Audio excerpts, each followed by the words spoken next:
Après la victoire du PSG, quel bilan on peut faire un peu sur cette saison de football sur le plan européen?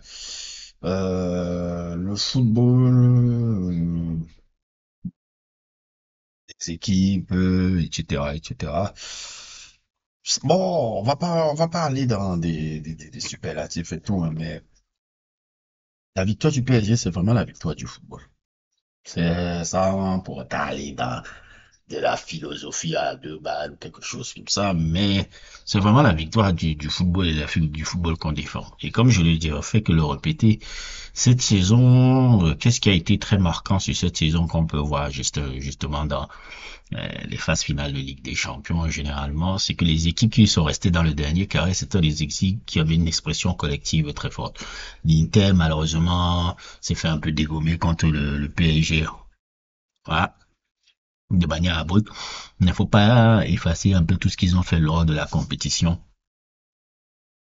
Lors de la compétition, c'était aussi truc en termes d'expression collective, notamment le match contre le Barça qui était assez truc. Ouais, bon, je crois avec le PSG était une équipe vraiment très très forte cette année. Mais quand tu regardes les quatre équipes qui sont restées, le PSG, Arsenal, Inter, Barcelone, c'est des équipes qui ont des expressions collectives très fortes où il y a une ou deux individualités qui font la différence. Oui, on a toujours besoin des individualités qui font la différence, mais maintenant, les individualités sont au service du collectif. Qu'est-ce qui était génial quand on regardait ce match du PSG en finale, c'est le pressing de certains joueurs. Vous voyez, le pressing sûr de Ousmane Dembélé dès le début du match, où il était déjà calé, ce pressing incroyable de trucs. La scène qui marque vraiment l'état d'esprit irréprochable de ce PSG là, c'est comment à 4-0 on voit Vara qui fait une sorte de retour défensif monumental alors que c'est 4-0. Donc ça montrait à quel point l'état d'esprit de ce groupe-là était irréprochable et tous les quatre équipes plus ou moins montraient ça dans l'expression collective. Dans leur expression collective et tout. Donc ça permet une réflexion un peu que je pense que l'ère CR7 est en train de se terminer. Je pense que l'ère des superstars du football est en train de se terminer. Il y en a toujours, mais ce n'est plus les mêmes. Et les stars ne sont plus au-dessus du collectif. Les stars ne sont plus au-dessus du collectif. Messi et CR7 sont déjà au crépuscule de la carrière.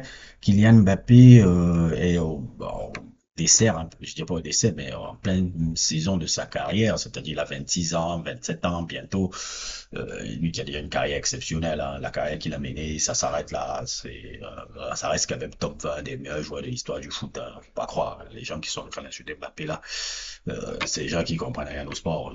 Mbappé est un joueur exceptionnel.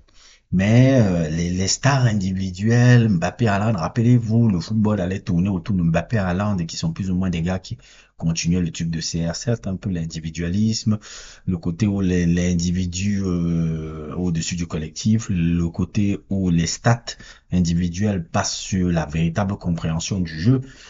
Lamine Yamal, quand tu regardes les stats de Lamine Yamal, elles sont pas si extraordinaires que ça, mais tu ne peux pas nier l'impact du gars dans le jeu. On revient un peu à un football d'avant. Et je suis bien content de voir ça parce que je suis moi qui me désespérais un peu de voir comment le football moderne a entré dans quelque chose que je ne supportais pas. Je me rends compte qu'au fur et à que cette saison, on est peut-être dans une nouvelle dimension des trucs puisque le mot c'est le collectif, le mot c'est servir le collectif. Tu vois même Ousmane Dembélé qui te dit les résultats individuels ne servent à rien si je ne sers pas le collectif. On est vraiment dans quelque chose comme ça. Et ne vous méprenez pas une équipe qui est hyper collective mais qui a pas d'individualité forte qui fait la différence. Ça va pas loin. Nous avons l'Atalanta par exemple qui est une équipe incroyable, mais généralement où Leipzig à une certaine époque il y a des individualités fortes quand même qui doivent faire la différence parfois. C'est ça joue quand même les grosses individualités et autres et tout. Mais quand ils sont au service du collectif, c'est très intéressant. Et moi, ça me rappelle le football d'avant. Si on peut revenir un peu à les grosses stars sont en train de disparaître. Il n'y a plus comment on appelle ça, les profils de stars, des stars au-dessus du lot là. Les stars s'accompagnent du collectif. Ça me rappelle le football d'avant en fait. Ça me rappelle le football d'avant. Quand vous regardez le football d'avant, les joueurs de l'époque, oui, il y avait toujours des gars qui sortait du lot, mais il s'inscrivait dans un certain forme de collectif, à part peut-être si tu t'appelais Maradona, qui lui était un peu une exception et tout. Pelé s'inscrivait aussi dans un collectif, il était un joueur à part, mais il s'inscrivait dans un collectif. Beaucoup de joueurs du passé, Cruyff s'inscrivait dans un collectif. Je peux citer énormément de Zidane s'inscrivait, Platini s'inscrivait dans un collectif. Ça, c'est quelque chose que je suis content que ça retrouve sur le football. Dans la victoire du PSG, par là. Est-ce que maintenant le PSG peut se pérenniser maintenant en Europe? L'avenir nous le dira. Euh, Est-ce que c'est le début d'une ère un peu comme celle du Real Madrid où l'équipe arrive à enchaîner sur 5 ans, 3 victoires en Ligue des Champions? Je ne sais pas. Mais tout ce que je peux savoir, c'est que les profils un peu de coach comme Luis Enrique, euh, c'est des profils qui usent beaucoup des joueurs. C'est-à-dire que la première saison, quand les joueurs adhèrent, les premières saisons, quand les joueurs adhèrent à comment on appelle ça, à ta philosophie, à ta vision de jeu, à ton truc sur le truc et que ça marche, là, c'est pas de souci et autres et tout et tout. Mais le moment où ça va commencer à coincer, le moment où il y aura de moins de résultats, je ne sais pas, c'est les philosophies comme ça aussi ont leurs limites parce que les joueurs après en ont marre. Les joueurs en ont marre de faire les efforts, les joueurs en ont marre de trucs. Certains veulent s'émanciper un peu d'un joug excessivement dictatorial, un peu que c'est ce football, un peu le football communisme, c'est ce que j'appelle un peu le football communiste là. Et ça finit souvent de manière très patatrac et tout, parce que les joueurs font les quoi. Quand tu regardes l'histoire de la Hongrie avec Gustave Sebes, quand tu regardes un peu aussi l'histoire de l'Ajax des années 70 avec Rinus Michels et Stéphane Kovacs, quand tu regardes aussi Lobanovski avec le Dynamo de Kiev, etc. Ces coachs-là qui ont une vision très forte, Guardiola aussi, je citerai Guardiola, même Luis Enrique au Barça. Au Barça, vous avez vu comment ça a usé les mecs aussi à un moment donné. Quand il y a ce rapport avec les coachs un peu, ce que j'appelle un peu les techniciens, et tout là, les intellos du foot, un peu comme je les appelle un peu, à un moment donné, ça use souvent les joueurs. Donc, je ne sais pas si c'est une domination qui peut avoir du PSG parce que les joueurs sont assez jeunes. On verra bien. On verra bien un peu et tout. Mais je sais que ce style-là, ça use très vite les joueurs. Ça use très vite les joueurs. On verra un peu le mercato qui en a fait. Désiré Doué est un futur crack de l'équipe de France, un futur crack du football français. On avait Mbappé là, celui qui arrive derrière, c'est Désiré Doué, c'est la future star du football français. On va le voir à la prochaine Coupe du Monde, si on touche du bois, s'il n'y a pas de blessure et tout. Barcola, il a encore beaucoup à apprendre, beaucoup de trucs. Il est vraiment un très beau joueur, mais Barcola, c'est un peu pour moi Thierry Henry, période Monaco Juve. Si vous voyez un peu ce que je veux dire.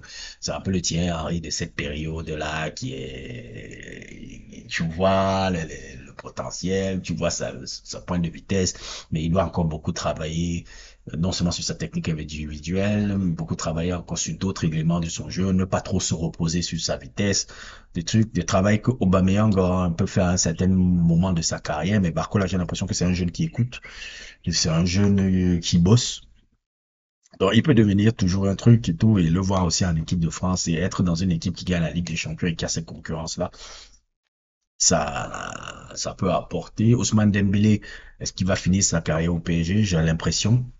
Euh, il est devenu une icône un peu de ce club, une icône de cette ville. Mon grand-père un peu, Djibril un peu, qui est un fan du PSG, qui habite à Paris, c'est un fan du PSG depuis tout le temps. Il a fait ses études là-bas, il vit là-bas, il est marié là-bas. Quelque part, même s'il est d'origine sénégalaise, c'est un Parisien. C'est quand même un Parisien pur jus dans sa mentalité et tout et tout. Lui il me disait, ah, Dembélé, je suis pas sûr que la saison prochaine avait la mentalité. Moi, je dis non. Dembélé a passé un cap et il est dans quand tu regardes aussi sa vie personnelle avec la vie de famille dans laquelle il apporte une certaine forme d'apaisement. Je pense que le joueur est devenu un crack mondial. Crack mondial, je lui souhaite d'avoir le ballon d'or. J'ai l'impression qu'on va donner à Lamine Yamal, mais je lui souhaite vraiment d'avoir le ballon d'or et tout et c'est ça donc vraiment je suis content de voir le foot partir dans cette direction là et on verra bien un peu ce que le club là fera et tout. Il y a eu des clubs en français qui ont eu énormément de bons comportements Dans le truc, je pense à Brest qui a surpris énormément. Dans le truc, Monaco, c'était plus ou moins positif. Je peux parler aussi de Lyon qui a malheureusement, franchement, avec tout, moi ça me tue un peu parce que moi je suis fan de Lyon. Ça me tue un peu. On aurait pu gagner l'Europa League cette année, hein. On aurait vraiment pu gagner l'Europa League cette année. On aurait pu gagner l'Europa League cette année. Il y avait la place. Quand je vois le Tottenham qui a gagné ça, j'ai dit non, on aurait pu gagner ça cette année. C'est un peu, ça donne un peu les mots de tête. Il y a un peu les Ryan Cherki qui doit partir du club, comment le club va se restructurer un peu. Il y a plein de choses à voir et tout. Marseille, bon, vous savez, Deserbi, il est encore là à Marseille et tout, mais vous savez ce que je pense de Marseille. Pour moi, Marseille, c'est un peu le marché sous les June. C'est-à-dire que vous pouvez mettre n'importe quel organigramme là-bas. Et il y a toujours le bordel, et il y a toujours le truc, l'ADN de ce club, c'est le désordre. C'est la première, c'est la seule, je pense que dans l'histoire du foot, j'ai jamais vu ça. C'est-à-dire que moi, quand j'ai étudié l'histoire de Marseille à une certaine époque, je me suis rendu compte que ces mecs-là, il n'y a pas un coach qui a fait plus de 3 saisons à Marseille, dans l'histoire. Je parle pas sur une période de 20 ans, je parle sur toute l'histoire. Tu tapes, tu regardes les coachs, tu dis, putain, les coachs ne font pas plus de 3 saisons dans ce club-là. L'instabilité chronique qu'il y a dans cet environnement-là, hein, de ce club ne me permet pas que dans le football actuel, moderne et autres, tous ces gars puissent aller loin dans une Ligue des Champions. Je n'ai pas l'impression que ces gars-là ont la capacité d'aller loin en Ligue des Champions. Ce que Didier Deschamps avait fait avec Marseille, avec le groupe Marseille qu'il avait à l'époque, c'est l'ordre du miracle. D'amener ces mecs en huitième et en quart de finale de Ligue des Champions et de les apporter un titre. C'était vraiment un miracle ce que Deschamps avait fait là. Je ne suis pas fan de Deschamps, mais si vous voulez vraiment célébrer le management de Deschamps, ce n'est pas en voyant ce qu'il a fait avec l'équipe de France, en regardant avec Monaco, les joueurs qu'il a et comment il a fait que ce club-là gagne. Trois trophées, trois coupes de la Ligue, deux trophées des champions et un titre de championnat. C'est ouf. Et en plus, amener progressivement l'équipe premier tour, huitième et quart de finale de Ligue des Champions, c'est quelque chose que, avec le groupe de joueurs qu'il avait, qui sont des joueurs plus ou moins banals, un chapeau à Deschamps, même si j'aime pas son style, vous savez ce que j'en pense du personnage, mais chapeau un peu à lui. Et moi, je dis l'environnement marseillais, c'est le marché sous Bédioune, c'est qu'on voit ici à Dakar ou Ndokoti qu'on voit au Cameroun, c'est le bordel là-bas. C'est le bordel, l'environnement est trop bordel. Vous pouvez mettre n'importe quel organigramme là-bas, il y aura toujours le bordel et ça va toujours empiéter sur le club là. À un moment donné, c'était même presque la mafia. Rappelez un peu quand les joueurs se faisaient il y avait les trucs avec les joueurs qui se faisaient toujours agresser. Agresser, on venait dans leur maison, bon ça arrive aussi à Paris, mais on venait là, on a cambriolé les frères Ayou, on a cambriolé Loïc Rémy, on a cambriolé Lucho Gonzalez, je crois qu'on a cambriolé même les Gignac, on a cambriolé tellement de joueurs de Marseille que tu te demandais mais comment on cambriole ces mecs-là? Qu'est-ce qui se passe? Et tout. D'ailleurs, même, il y a cette histoire hallucinante que j'ai vue même sur Loïc Rémy un peu là, il y a quelques jours, où il sortait avec une fille d'un gars de la mafia, il avait des menaces. C'est-à-dire, ce club-là, c'est permanent, c'est une stress permanent. C'est un stress permanent. Donc, tu ne peux pas avoir de stabilité dans ce club-là, c'est impossible. Ce que Pape Diouf a réussi à apporter à ce club-là, c'est de l'ordre, c'est de l'ordre de,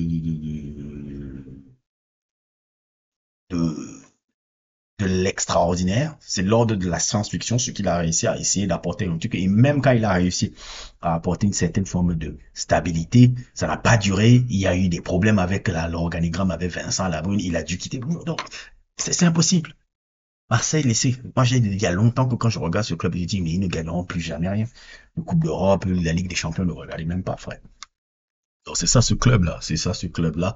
Et je ne vois pas grand-chose. En tout cas, voilà, c'était un peu ma réflexion un peu sur le jour. Félicitations encore au PSG, félicitations au PSG, c'est une première Ligue des Champions, deuxième Coupe d'Europe dans l'histoire du club.